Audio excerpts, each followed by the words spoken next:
E aí, meus queridos, tudo bem com vocês? Estamos aqui com mais uma edição do nosso Pod Ellen e hoje temos um convidado de honra por aqui. Eu tenho certeza que você vai amar ouvir a história dessa pessoa especial. E hoje nós temos então o pastor Jurandir Laurindo de Almeida, nascido em 7/6/1946. Ele que nasceu lá em Resplendor, aqui em Minas, mas foi criado lá no Paraná. Ele é filho de Sebastião Laurindo de Almeida e Marzília Luiz de Almeida. Esposo de Delma de Almeida, pai de Dala de Almeida, Marta Priscila de Almeida, avó de Axa Karen de Almeida Silva, Arthur de Almeida Rezende, bisavô da Olívia de Almeida Rodrigues e também da Aurora de Almeida Rodrigues. Ele chegou em Águas Formosas em 1991 e olha só, tem uma trajetória extraordinária. Hoje nós vamos ouvir um pouquinho dessa história. Pastor, seja muito bem-vindo, que honra recebê-lo por aqui, Deus te abençoe, muito obrigada mesmo por esse privilégio, seja bem-vindo ao Pod Ellen. Muito obrigado, minha querida Ellen, é um prazer estar falando aqui mais direto com você, porque é uma pessoa que nós conhecemos desde a sua infância tenra, e você não ficou anão, foi crescendo, cresceu, e por crescer está aqui hoje prestando um serviço relevante a todos nós. Nós somos gratos a Deus pela sua vida, pela vida de sua família. Temos pelo Carlos Neném, pela Regina, pelos seus irmãos, um carinho, uma admiração muito grande. E estamos atendendo um convite de vocês para estar participando deste Pod Ellen, né? Isso que mesmo. Que bacana, quase que eu não acerto, viu? E é pela primeira vez aqui, mas nós estamos muito à vontade. E deixo você também à vontade. Isso aí, pastor. A gente quer começar pela sua história nessa obra missionária, que é uma história tão longa, e gostaríamos de saber quais foram as primeiras dificuldades assim na obra missionária, quando o senhor e a irmã Delma se tornaram missionários, começaram essa obra tão bonita, mas também com muita luta. Olha, os primeiros embaraços que nós tivemos, porque isso nasceu no nosso coração quando ainda muito jovem. Na verdade, a minha chamada missionária não era nem casado. Quando conheci a irmã Idelma, a gente conversando, namorando e conversando, falamos desse sentimento missionário. E ela disse, se a gente vier a casar, eu quero ter o mesmo sentimento seu. Eu disse, mas é um sentimento que extravassa Brasil, a gente vai sair fora. Mas não tem problema. Nós temos, o mandamento de Jesus não é Brasil, é até o fim do mundo, o fim da terra, o fim do mundo, né? É o fim do mundo, até onde tiver gente. A missão de levar o Evangelho tem que ser cumprida. E nós tivemos em primeira mão as dificuldades com os familiares, porque a família queria que a gente se dedicasse ao estudo, se estudasse bastante. A minha família queria que eu fosse da aeronáutica e fosse piloto de avião. E duas coisas já me traziam dificuldade. A primeira era ficar ali aquele longo tempo, a segunda era porque eu tinha muito medo de avião. Então, além de ser piloto medroso, não resolve. Mas nós fomos nos soltando. Aí veio o casamento e, graças a Deus, que Deus falou ao coração de pastores nossos, nós somos do estado do Paraná, de pastores que presidiam a missão da igreja no Paraná. Pastores de longa experiência, homens chamados, dedicados. E eu não esqueço um dia que um pastor me perguntou, falou, Jurandir, você não tem no coração, você é um evangelista nato, você cria tudo na cidade para fazer evangelismo, você não sabe ficar quieto, você tem tudo quanto é coisa que você pensa em evangelismo. Você não pensa em sair para o campo missionário? Foi como trazer um queijo com um doce, uma marmelada e oferecer. Falei, pois está nas minhas mãos então o que eu quero. E aí nós já fomos dedicar, fomos estudar missão, fomos nos preparar e nós saímos no ano de 1979, nós saímos para o campo missionário. Que maravilha. Pastor, por que o senhor e a irmã Delma não desistiram, assim, diante das dificuldades que tiveram ao longo do caminho? Dois pontos são principais. O primeiro é porque nós havíamos feito um compromisso, um juramento. E o segundo é porque nós tínhamos certeza que Deus havia nos chamado para aquele trabalho. Sim. Pastor, houve algum momento de dificuldade assim, de questão de alimentação, que passaram necessidade nesse quesito, ou momento de perseguição mesmo, de pessoas que eram contrárias à obra do Senhor e iam assim para cima mesmo? Teve esses momentos? Nós tivemos vários momentos. Uma feita eu fui evangelizar, nós fomos no campo missionário para uma cidade, isso está na nossa história, no nosso livro histórico, uma cidade chamada Zero Crente, Zero Evangélico. Nossa. Uma cidade com 25, 27, 28 mil habitantes, não tinha ninguém evangélico naquela cidade. Caramba. Nós chegamos ali e tivemos que enfrentar os impróprios das denominações que existiam, mas que não eram evangélicas, e com principalidade uma denominação que tem muito poder, que domina muito. Nós tivemos que enfrentar. E, orando a Deus, o que nós faríamos para poder sair bem nesse quesito? Veio na nossa mente irmos para uma praça. Fomos procurar as autoridades, procurei um promotor de justiça, porque eu precisava pregar na praça. Ele, com difícil comunicação, ele falou para mim, olha, é o seguinte, você vai assinar um documento para mim, que tudo é por sua conta, porque a cidade não aceita evangélico. A cidade não gosta de evangélico. E evangélico aqui não fica, e você veio para cá. Tem tanta coisa para fazer. Ele falou comigo assim, tem rua para varrer, tem pasto para roçar, tem tanta coisa para fazer. E você procurar pregar evangelho, um homem novo, com tanta saúde. Eu ouvi bastante e falei, mas é assim mesmo, meu querido. Os que tem que pregar o evangelho é enquanto está com saúde, enquanto está jovem. Porque quando vier a velhice, a gente não tem muita força para fazer as coisas. Ele ficou bravo comigo, falou, o senhor está levando as coisas em brincadeira. Eu falei, não, eu quero que o senhor me dê a liberdade de pregar na praça. Aí ele foi lá, fez aquele documento, mandou eu assinar, assinei o documento. Falou, mas aqui não tem risco, ninguém vai te proteger, a polícia não vai te proteger, porque não tem ordem para proteger, porque vocês são invasores. Já tem quem prega aqui já tem quem fala de Deus. O que você vai competir com quem? Tudo bem, mas nós fomos teimosos. Peguei um violão e nós fomos no primeiro dia, um domingo à tarde, nós fomos para a praça, chegamos lá, tudo bem jovens, mas jovens de tudo, nós temos toda a documentação, temos foto, temos tudo. E quando começamos ali, veio 4 homens fortes, deram as mãos, fizeram uma corrente e vieram passar em cima de nós. Nossa. Aí nós baixamos simplesmente, eles passaram, um deles falou, mas engraçado, aquele que não percebi nada, nós não alcançamos o pescoço deles. E nós ficamos baixados, para que eles voltassem, eles foram embora. Daí veio, passado uns 15 minutos, veio uns 15 jovens, e eles traziam consigo umas vasilhas cheias de uma areia bem fina, e eles jogaram aquela areia na nossa cabeça, nos olhos, no corpo inteiro, cobriram nós com aquela areia. Nós sacudimos a roupa, sacudimos o cabelo, tiramos aquela areia, e ficamos ali. Aí fomos cantar o primeiro hino. Cantamos Deus deu vitória. Quando cantamos o hino, esse hino fica histórico para nós. É o hino Não Se Pode Matar um Crente. Cantamos esse hino, nós estávamos fazendo esse trabalho no Brasil e chamou a atenção. Muita gente vieram mais para perto para ouvir, pregamos a palavra e despedimos e fomos embora. Não podia durar. Eu tinha o horário certo para fazer o culto, não podia passar daquele horário. Continuamos assim. Um dia eu estava nesse mesmo lugar para um culto, chegou um senhor, parou, falou comigo assim, hoje quem vai administrar sou eu. Hoje você não tem vez, não, a vez é minha, você vai fazer o que eu mandar aqui.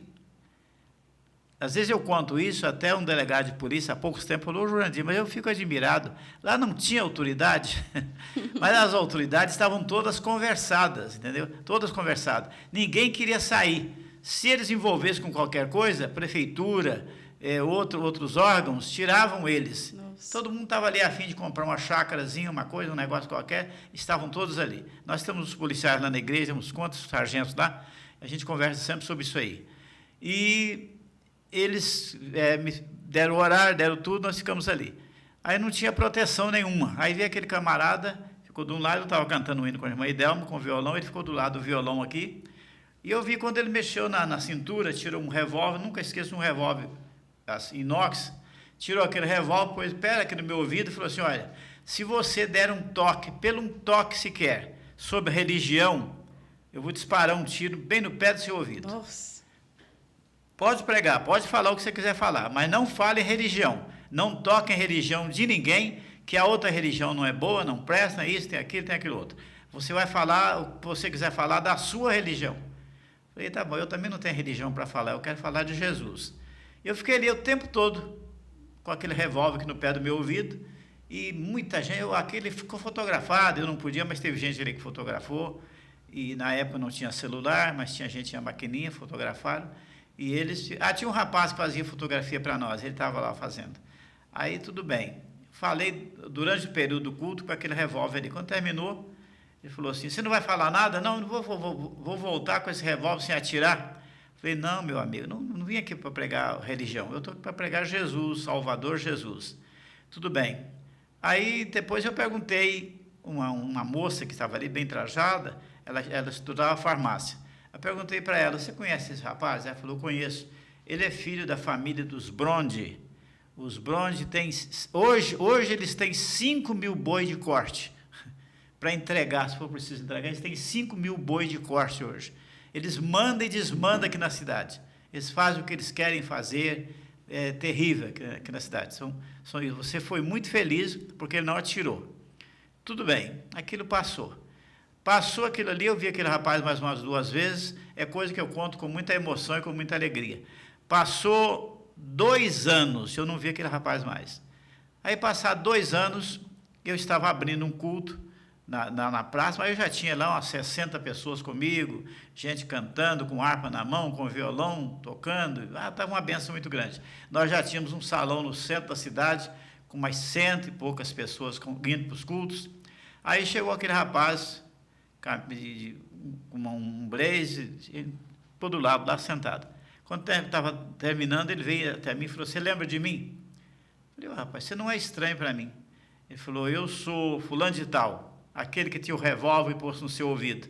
Você falou para mim naquele dia que Jesus queria me salvar. Toda essa valentia minha, Jesus podia controlar ela porque ele tem todo o poder. Eu vim te abraçar, te dar a mão e dizer a você que hoje eu também sou crente. Glória a Deus. Hoje eu também sou crente. Eu fui para o Pará do Belém e lá, longe de tudo quanto é familiar meu, eu entrei numa Assembleia de Deus no Pará muito grande, e disseram para mim que a primeira Assembleia de Deus do Brasil foi lá. Depois fui lá, hoje eu sou crente também, sou servo de Deus, e vim te pedir perdão e pedir parceria. Eu quero estar nos cultos com você e quero cantar. Olha. E nós choramos muito ali naquele momento. Então, nós temos vários desses episódios. Depois você pode perguntar. Pastor, que bênção, sem palavras, testemunhos incríveis. E falando em testemunhos, eu gostaria de saber aquele testemunho que o senhor declarou sobre uma mulher que estava com câncer, a cura dela, e o senhor foi para casa pensando nisso. O senhor pode contar melhor essa história? Tem vários desses testemunhos, Ellen. Definitivamente, eu não sei qual deles, né? Mas eu lembro de uma senhora que nós visitamos, talvez seja essa que estava no hospital, será? Você não lembra, né? Essa senhora estava no hospital, foi um domingo de manhã, nós estivemos visitando e a família falou, ela está em estado final, não tem mais retorno. E quando conversávamos ali, eu tirei a Bíblia do bolso e li um texto da Palavra de Deus. E quando li aquele texto, o Espírito Santo falava ao meu coração. Mas para mim, para Deus, não existe impossível. Ela vai ser curada. Pode declarar a cura dela. Eu declarei, fui até as enfermeiras falaram comigo, o senhor sabe o estado de saúde dela?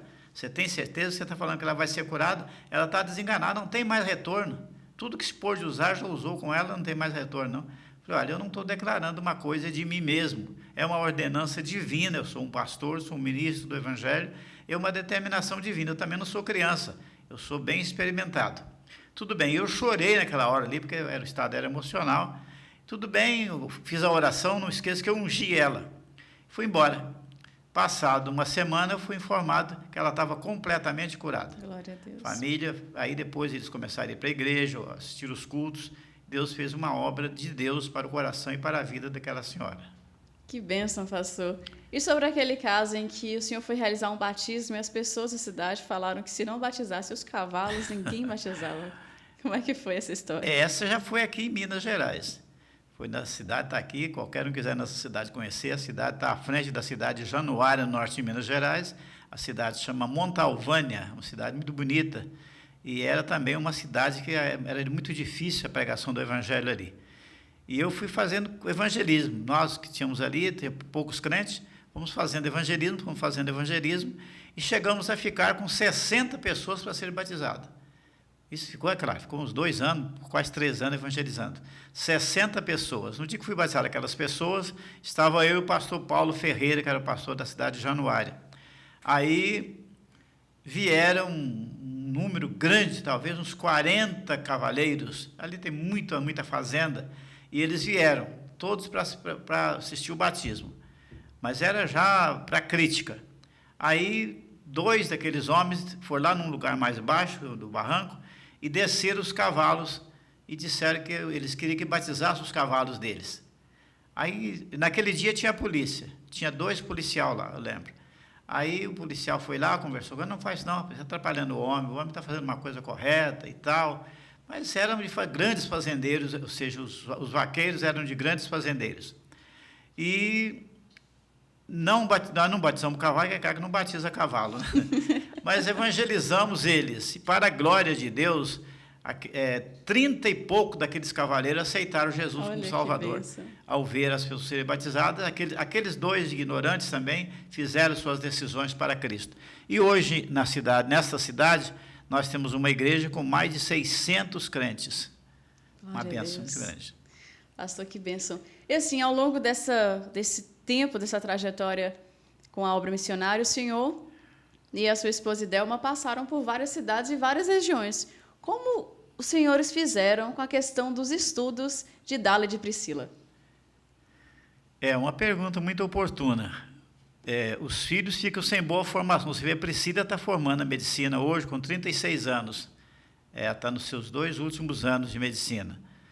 A Dália fez enfermagem, especializou, fez mais uns 2 cursos, mas não pôde estudar mais exatamente com as nossas mudanças. Mudava, atrapalhava, eles não queriam ficar para trás, né? Então, nós tivemos alguns prejuízos. Mas Deus abençoou que ninguém ficou também tão para trás assim, não. Ah, que bênção. Ô, pastor, e sobre a história da conversão do seu irmão? Conta para a gente como é que foi. Você sabe quantos irmãos eu tenho? Quantos? Eu tenho um irmão só. Pastor, eu achei que era mais. Não, minha família é muito fácil. É uma família fácil de abraçar. E, por sinal, meu irmão está de aniversário hoje. Olha que legal. Hoje é o dia 12 de outubro, é dia de aniversário dele. Meu irmão era um rapaz perigoso, muito perigoso. Ele é um sujeito um pouco diferente de mim, ele usa o cabelão grande, hoje ele está mais velho, mas ele usava um cabelo aqui no ombro, balançava aquele cabelo, cobria a cara toda, e muito bravo, muito perigoso. E ele chegou a cometer um crime de homicídio. Nossa. Matou um homem e foi preso, ficou 7 anos e meio preso. E preso que ele ficou, na situação era difícil. A família nossa, meus tios, que nós fomos mais criados com eles não interessaram muito em soltar ele, porque gostaria até que ele ficasse preso, porque era um certo alívio para eles ver ele preso. Mas aquela cadeia foi muito boa para ele. Ele tomou muito conhecimento ali, graças a Deus, que ele se pregava muito o evangelho. Ele foi para uma penitenciária, onde era livre a pregação do evangelho, muitos cultos, muitos seminários ali dentro, e ele profissionalizou, fez cursos, e também passou a ter mais conhecimento do evangelho. E foi converter depois que ele saiu da cadeia. Não sei se a história você ficou informada, foi por esse caminho. Ele foi ter conhecimento depois de sair da cadeia. Ele conheceu uma senhora, e essa senhora, através desses programas de rádio, que a Formosa não faz, mas acho que a Integração faz, não sei, que faz aqueles namoros através do rádio, né? Manda liga, vai, conhece outro, que negócio todo. E ele teve um conhecimento com uma senhora através do rádio, e aí foram se encontrar numa praça, fizeram conhecido, mas ele nunca quis ser crente. Para a surpresa dele, aquela senhora era crente. E ela falou com ele assim, que ele tinha que converter para poder casar com ela.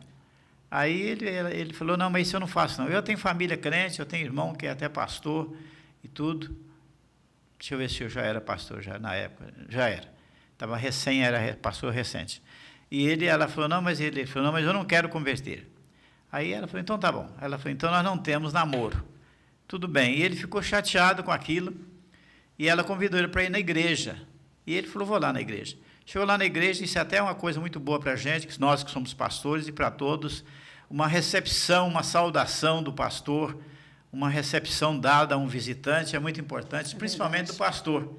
As pessoas têm o pastor, e isso é bom ter mesmo, como uma pessoa de alto nível à frente do povo, né? Então, quando nós descemos da tribuna e vamos saudar, assim, eu lembro que esses dias eu não estou pastoreando, o pastor Carlos está na frente do trabalho da sede, e eu desci do púlpito, eu uso o microfone de ouvido, e eu desci, achei um dos corredores vazio, e fui até a porta da igreja. Então, eu saudei uma senhora. Quando eu saudei aquela senhora, ela chorou. Ela falou, pastor, quanto tempo que eu tenho vontade de pegar na mão do senhor? Eu falei, mas que é isso, minha filha? Eu estou com 2 mãos desocupadas o tempo todo. E ela pegou minha mão, chorou e falou assim, porque um dia eu estava ouvindo um programa no rádio, e o senhor falou assim, quem tem uma enfermidade, coloque a mão sobre o seu peito agora, que você vai ser curado. E eu tinha uma dor de cabeça incurável, e naquele dia eu fiz aquilo. Quando eu tirei a mão de sobre meu peito, a dor de cabeça havia desaparecido, e nunca mais doeu. Amém. Eu vim, entendeu? Eu tenho sempre vindo aqui na igreja, mas é muito cheio, e eu não tenho como chegar lá na frente. E hoje o senhor saiu por aqui. Então, a gente observa o quanto é importante, né? Quanto é importante o pastor participar. Muito bem, meu irmão foi à igreja, o pastor recebeu ele, deu um abraço, e ele ficou devendo. E ele foi e procurou. A mulher falou com ela, se esse é o problema, nós vamos nos casar, porque eu gostei do pastor e vou aceitar o Senhor Jesus como Salvador. Terminou aceitando Jesus. Hoje meu irmão é diácono da igreja, servindo ao Senhor junto ao povo da igreja. Que bênção, pastor. Isso com certeza foi algo marcante, né, na muito família do para senhor. nós e para todos nós da casa, minha família, minha mãe, todo mundo. Que bênção.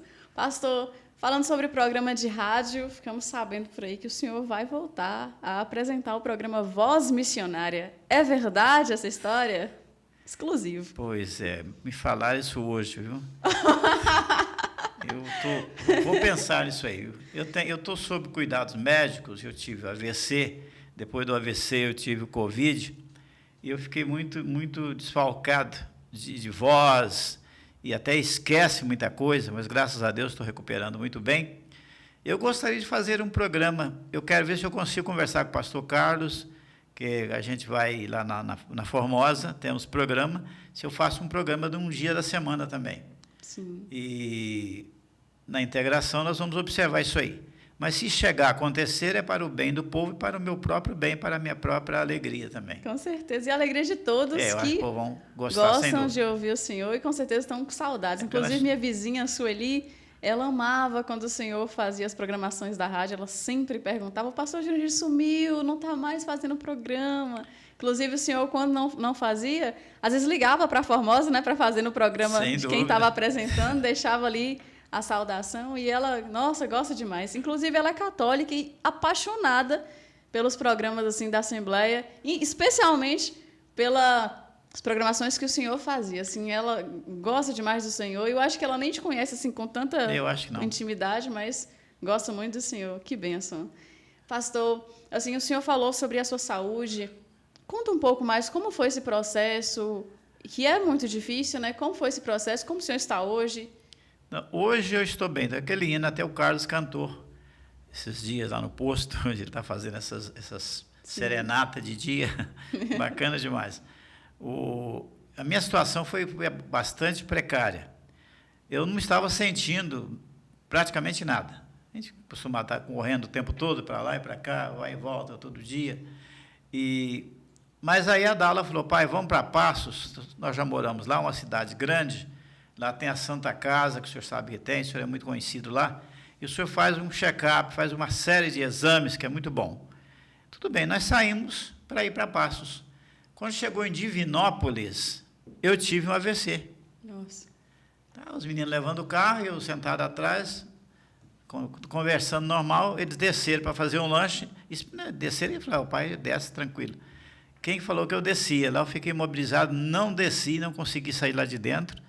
Minhas mãos, os pés trancaram, a boca torceu, e eu fiquei todo trancado ali, sem poder sair. Quando eles perceberam que eu não saí, eles vieram ao meu encontro. Vieram, aí tiveram que sair comigo, quase não estava falando. Aí todo mundo assustou, em vez de parar ali, já saíram, pegaram o carro. A AXA queria que ficasse em Divinópolis, procurasse um hospital, mas como nós estávamos ali uns 200 e poucos quilômetros de Passos, aí nós tocamos, fomos embora. Chegou em Passos, eu desci na cadeira de roda lá na Santa Casa, fiquei internado. Eu tenho um testemunho muito bacana, curto, eu posso falar isso aqui, dá tempo de falar. Eu estava internado, sem movimentação nenhuma. Não andava, não pegava. Se eu pegasse esse copo aqui na mão, ele caía da mão e quebrava. Então, eu estava numa situação difícil. E os médicos não davam garantia nenhuma. Um dos médicos especialistas na neurologia, ele disse para mim, pastor Jurandir, eu vou te dar uma palavra aqui, que eu sei que você é um camarada forte, você não vai voltar a caminhar sozinho. Não. Guiar carro, nem pensar, você não volta a caminhar sozinho. Mas eu pensei tanto, a minha mente estava positiva. Eu pensando, Senhor Deus, não é que eu trabalhei tanto, mas eu fiz tanto para a tua obra, sem estar avisando coisa nenhuma, a não ser fazer a obra do Senhor. É claro que eu tinha toda a cobertura financeira no campo missionário, como temos até hoje, mas eu precisava ter uma recompensa disso. Eu queria fazer mais. Eu não estou tão velho assim, eu estou no tempo de fazer muito para Deus ainda. E eu fazia aquelas orações. Aí, num domingo de manhã, deitado, sem poder movimentar com nada, chegou um casal, e aquele casal, talvez uma moça nova, mas um rapaz, e eles chegaram, entraram, vieram até a mim no corredor, vieram chegando, perguntaram se podia conversar comigo. Falei que podia, eu só expliquei que eu estava com dificuldade de conversar, porque a boca estava torta, e a voz muito afogada, e eles começaram a falar comigo, o estado emocional muito abalado, eu comecei a chorar. Aí a moça perguntou para mim assim, o que o senhor é, desculpa, o senhor é algum político? Eu falei, eu sou político. Ela falou, o senhor, mas você é o prefeito da cidade, não, né? Eu falei, não, eu sou político eu sou de um reino que faz batalha contra outro reino. Aí eles riram, choraram também depois, e ela falou assim, qual reino? Eu falei, eu sou do reino de Deus, e faço batalha contra o reino de Satanás.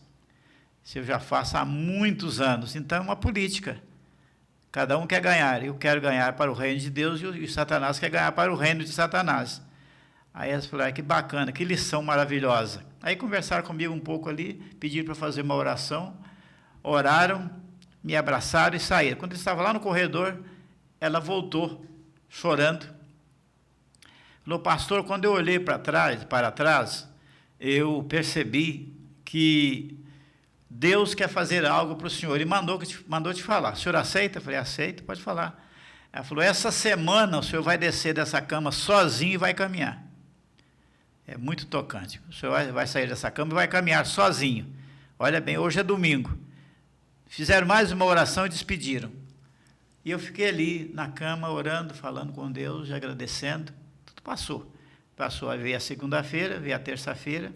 Na quarta-feira de manhã, tudo era movimentado. Ela trabalhava, cedo ela chegava e ia para lá para o hospital.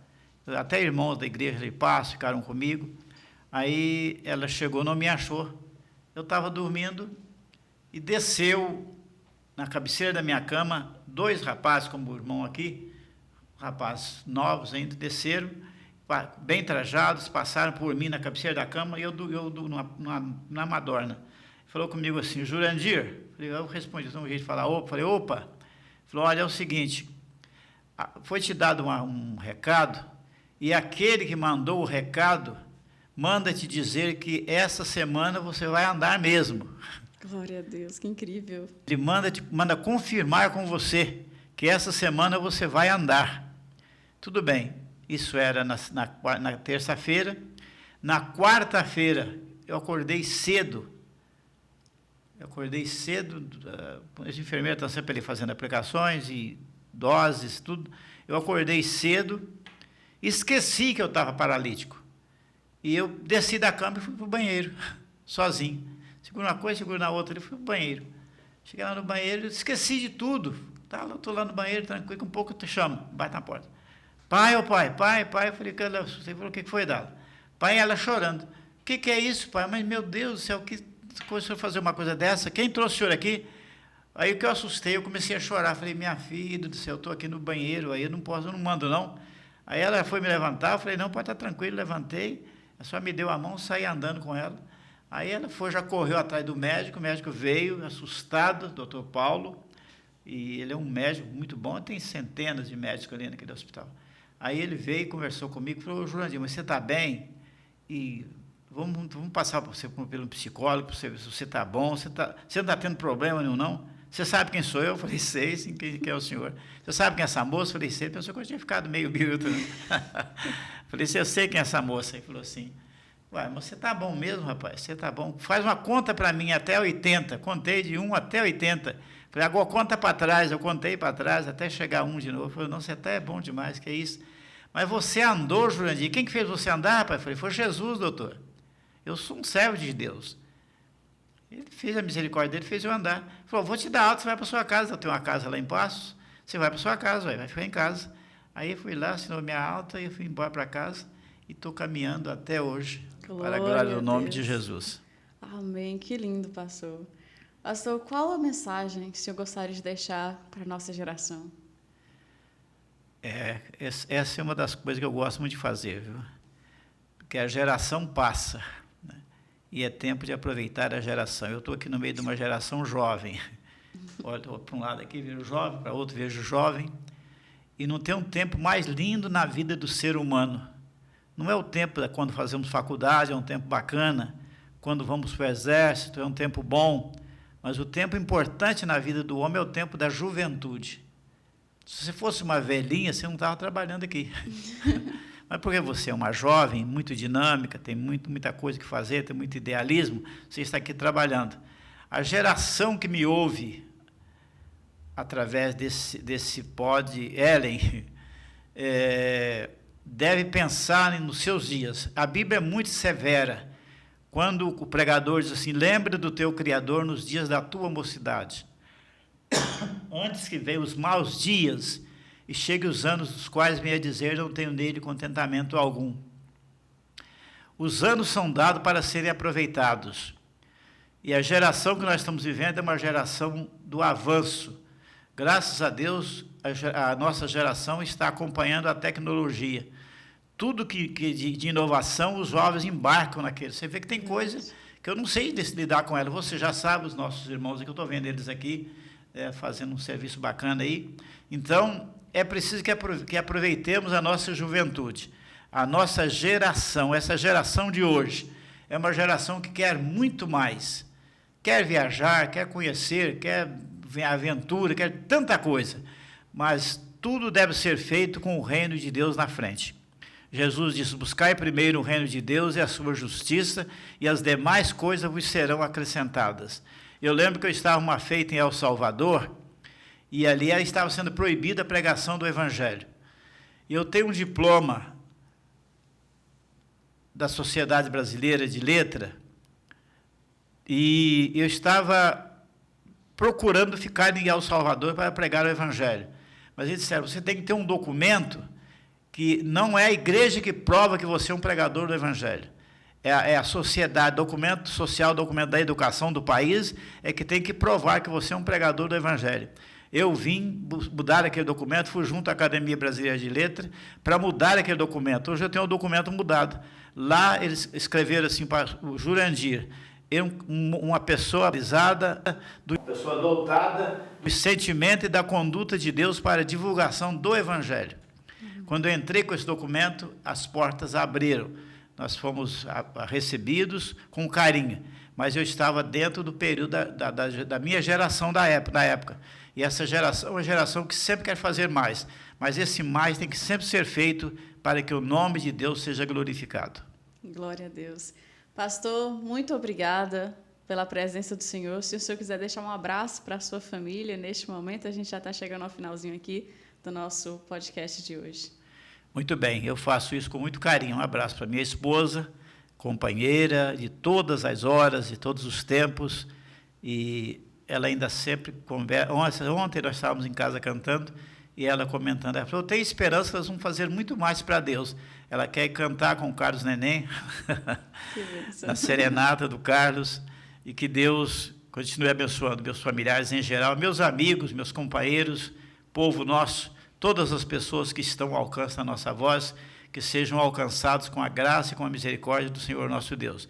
Eu agradeço particularmente a você pelo carinho, pelo empenho, que nós possamos divulgar o que podemos fazer mais para o reino de Deus. Amém, pastor. Muito obrigada. Uma honra tê-lo aqui, que o Senhor continue abençoando o seu ministério, que você continue fazendo muitas coisas especiais para o Senhor, assim como já tem feito ao longo da vida. Que o Senhor abençoe tua esposa também, toda a sua família. Deus abençoe. Muitíssimo obrigada. Muito bem, este foi o pastor Jurandir Laurindo de Almeida aqui no Pod Ellen. Muito obrigada a você que acompanhou, que o Senhor continue abençoando a sua vida. Você que ainda não é inscrito no canal, eu quero te fazer um pedido especial. Se inscreva no canal, isso é muito importante para nós. Dê o seu apoio, deixe o seu comentário, deixe o seu like e compartilhe com os seus amigos também, tá bom? Até a próxima oportunidade, Deus te abençoe e um forte abraço para você.